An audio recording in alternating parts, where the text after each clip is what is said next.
Student, मैं आपके teacher स्वागत करती हूँ आप सबका आज की कक्षा में। आशा करती हूँ आप सब स्वस्थ होंगे, मस्त होंगे और अपनी अपनी पढ़ाई में व्यस्त भी होंगे।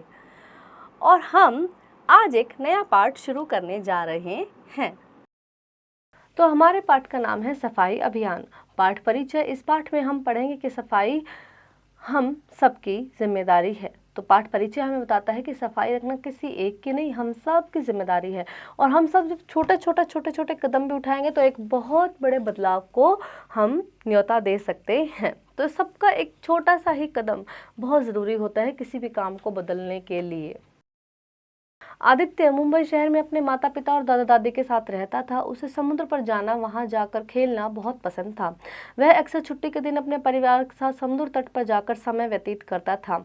उसे वहां जाकर नारियल पानी पीना भी बेहद पसंद था। एक दिन उसने अपने पापा की बचपन की तस्वीरें देखी जिसमें उसके पापा दादा दादी के साथ समुद्र तट पर खेल रहे थे। तस्वीर देखकर उसने अपने पापा से उस तट के बारे में पूछा क्योंकि वो बहुत ही साफ सुथरा और सुंदर था। तो आदित्य के बारे में बताया जा रहा है कि वो मुंबई शहर में रहता है अपनी फैमिली के साथ, ठीक है। और उसको जो बीच है वहाँ पे जाना बहुत पसंद है। खेलना कूदना, पानी में समुद्र की लहरों में खेलना उसको काफ़ी पसंद है। फिर एक दिन उसने अपने पिताजी की तस्वीर देखी और पूछा कि ये कौन सा बीच है, काफ़ी साफ सुथरा दिखाई दे रहा है। इस पर उसके पापा ने बताया कि यह वही तट है जिसमें वे लोग अब भी जाते हैं। यह सुनकर आदित्य को बड़ी हैरानी हुई, ठीक है। तो उन्होंने बताया कि ये यही बीच है जहाँ पर हम अभी भी जाते हैं। तो क्योंकि तस्वीर वाले तट और जहाँ पर वो जाता है उस तट में ज़मीन आसमान का फ़र्क है। जो तस्वीर में दिखाई दे रहा है वो साफ़ सुथरा दिखाई दे रहा है और अब वो जहाँ उसी तट पर जा रहा है तो वो गंदा है। तो उसको बड़ी हैरानी होती है। उसके पापा ने बताया कि जब वो छोटे थे तो उस तट पर कोई कांच और गंदगी नहीं होती थी। वह नंगे पैर वहां खेलते थे। समुद्र का पानी भी बहुत साफ और नीले रंग का होता था। अगले दिन आदित्य स्कूल में अपने पापा की वही तस्वीरें लेकर गया और पापा की बताई बातें कक्षा में बताई। सब बच्चे बहुत हैरान और दुखी भी हुए। तो उन्होंने समुद्र तट की सफाई करने की ठानी। पूरे तट को उन्होंने 5 भागों में बांट लिया और चार बच्चों के भी 5 समूह बना लिए, ठीक है। तो उन्होंने क्या सोचा कि हम उनको देखकर बुरा लगा कि भाई कितना सुंदर था ये और कैसा बना दिया लोगों ने। तो उन्होंने क्या किया कि हम सफाई करेंगे और उसको तब पूरा जो बीच है उसको 5 भागों में बांट के और 4 बच्चों का समूह बना के वहाँ पे सफाई करने का उन्होंने प्लान किया। अगली छुट्टी के दिन सब बच्चे अपना सफाई का सामान लेकर अपने तट पर पहुंच गए। सबने कचरा बोरियों में भरना शुरू कर दिया। अपने किसी बड़े से कहकर बच्चों ने कचरा उठाने वाला ट्रक मंगवाया। बच्चों ने 150 किलो के करीब कचरा इकट्ठा किया जिसमें से 90 किलो प्लास्टिक और 200 किलो के करीब कांच और बाकी सब मिला जुलाकर कचरा था। देखो कितना कूड़ा बच्चों ने उठाया। 90 किलो बहुत होता है प्लास्टिक, है ना। सब बच्चों को सफाई करके बहुत मज़ा आया और उन्हें साफ तट देखकर भी बहुत अच्छा लगा। वहाँ घूमने आए लोगों ने साफ सफाई में बच्चों की मदद की। जब बच्चे कुछ करने लग जाते तो बड़ों को भी थोड़ी शर्म आ जाती, तो वो भी हेल्प करने लग जाते हैं। सबने मिलकर बच्चों को खूब शाबाशी दी और उनकी प्रशंसा की। सब लोगों ने बच्चों के साथ मिलकर कचरा न फैलाने और साफ सफाई रखने का प्रण लिया। शिक्षा, थोड़ी सी मेहनत से हर बात संभव हो सकती है। तो जैसा कि मैंने कहा कि हमारा छोटा छोटा कंट्रीब्यूशन भी एक बड़े बदलाव को कर सकता है। तो ज़्यादा हमें कुछ करने की ज़रूरत नहीं होती। हम 140 करोड़ भारतीय जनसंख्या है हमारी, और अगर सब इतनी भी सफाई रखेंगे कि चलो हम अपना घर साफ रखते हैं और घर के बाहर भी साफ रखते हैं तो भी अपना घर भी साफ हो जाएगा और एक पूरा मोहल्ला भी साफ हो जाएगा। तो थोड़े से ही कंट्रीब्यूशन की ज़रूरत होती है बस हमें। शब्द ज्ञान, समुद्री तट, समुद्र का किनारा, कचरा कूड़ा करकट, व्यतीत बिताना, प्रशंसा तारीफ, समुद्र टोली, समूह टोली और प्रण प्रतिज्ञा। अभ्यास, मौखिक निम्नलिखित प्रश्नों के उत्तर दीजिए। आदित्य कहाँ रहता था? तो आदित्य रहता था मुंबई में। आदित्य किसके साथ रहता था? अपने मम्मी पापा दादा दादी के साथ रहता था।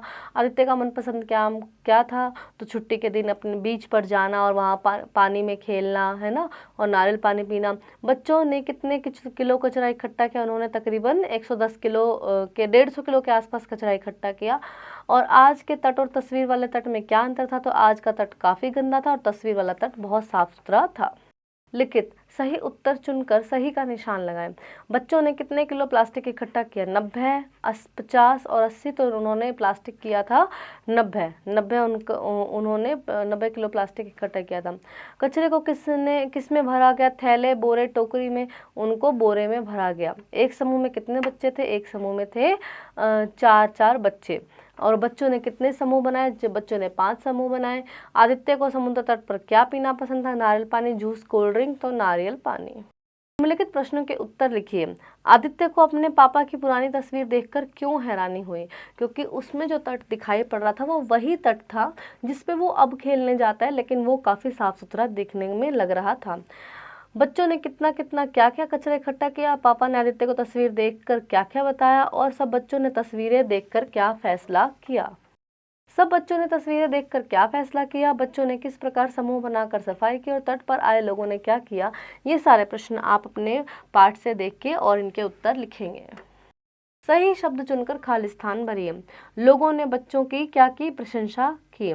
सबने मिलकर सफाई रखने का प्रण लिया। आदित्य ने स्कूल में तस्वीरें दिखाई। तट की रेत पर डैश और डैश नहीं होता था।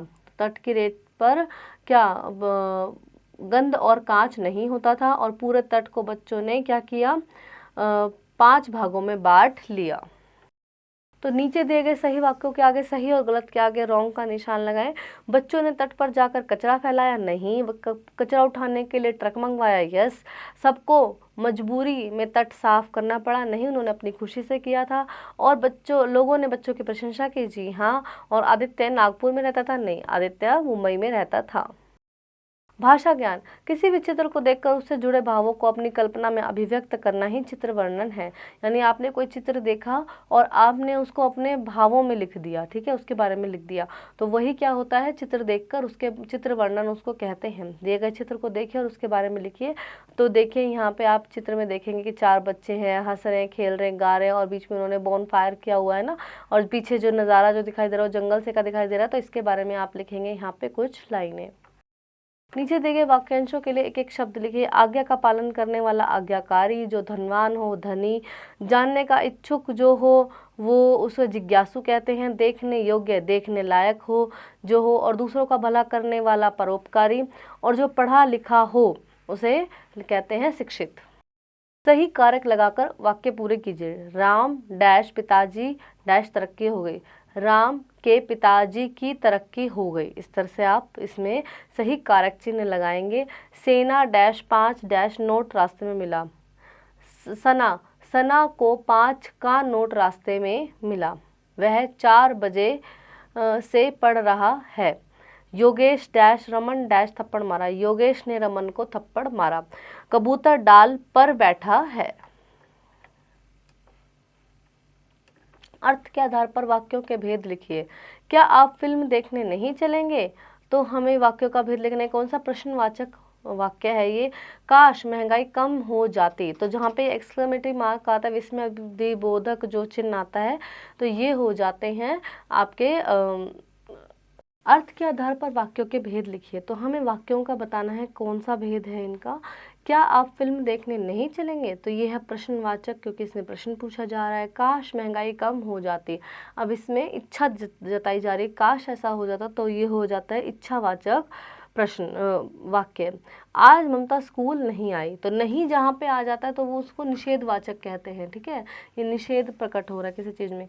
इस प्रश्न का उत्तर लिखकर लाना, इसको हम कहेंगे आज्ञावाचक। आज्ञा दी जा रही किसी को कि इस प्रश्न का उत्तर लिखकर लाना। और यात्री पेड़ के नीचे सो रहा है, तो ये संकेतवाचक है, संकेत दिया जा रहा है कि वो व्यक्ति वहाँ पे सो रहा है। इस तरह से आप इनको लिखेंगे।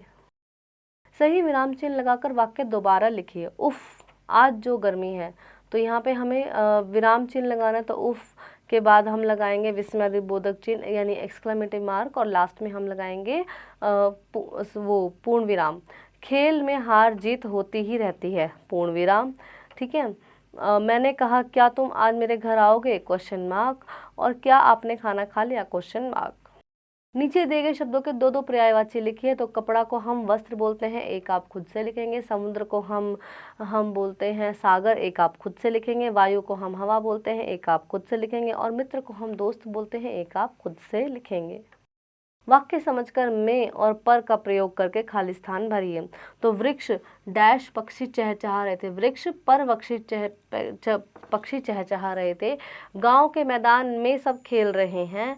सबकी नज़र आम के पेड़ पर थी और सब बच्चे समुद्र तट पर गए। इस तरह से आप इनको फिल करेंगे। रचनात्मक कार्य, एक चार्ट पेपर पर किसी भी तरह के सफाई अभियान का एक सुंदर सा चित्र बनाइए और उस पर 2-4 वाक्य लिखिए। दी गई विधि से बिल्ली बनाइए। तो यहाँ पे आपको पेपर कटिंग्स को देख के जाना है और इन पे बनानी है बिल्ली।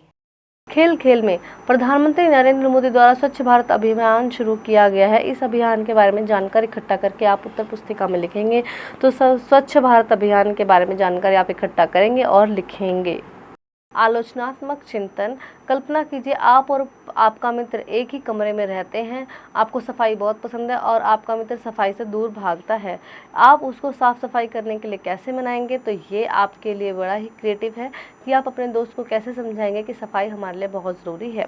जीवन मूल्य, हमें लोगों को साफ सफाई के बारे में जागरूक करना होगा ताकि वो नदी, पहाड़, सड़क और हर जगह सफाई का ध्यान दें और कचरा ना फैलाएं। आशा करती हूँ आपको यह पाठ अच्छे से समझ आया होगा और अब आप इसका अभ्यास करेंगे।